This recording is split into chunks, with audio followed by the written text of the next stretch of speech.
In TRUEDEM, I was responsible for the qualitative data sets.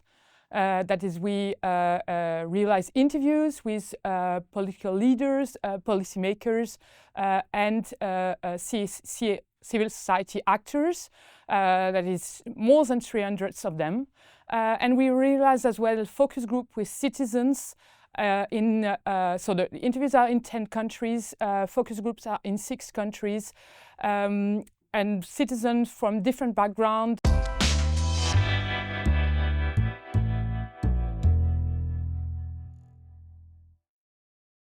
What we want to enforce with our study is that we should not forget that political trust is primarily relational. And it's a two-sided relationship. That means not only citizens must trust political actors, but political actors must trust citizens.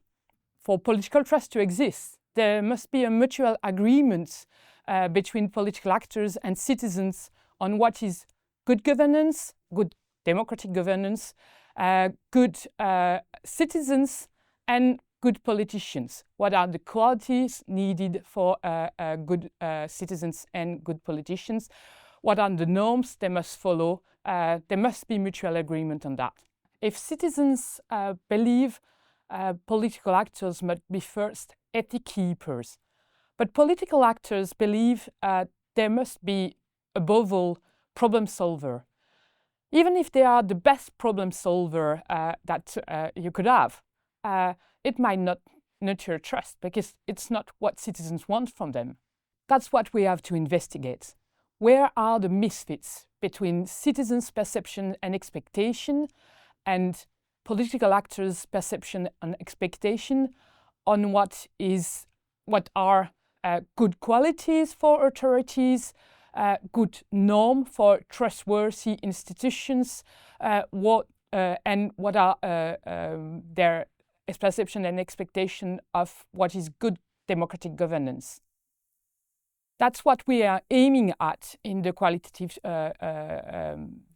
group, the TRUEDEM qualitative group.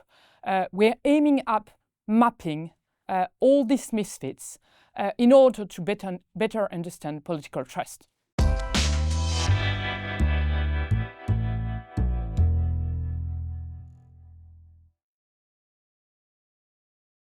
First, we don't believe that you can solve you can solve problem of political distrust or political mistrust just by saying that you should educate citizens more. Because it's a way of saying that citizens are responsible for political mistrust or distrust. Then obviously political actors need to be trustworthy and they need to show that they follow the rules of good governance. That is transparency, accountability, impartiality, integrity, rule of law.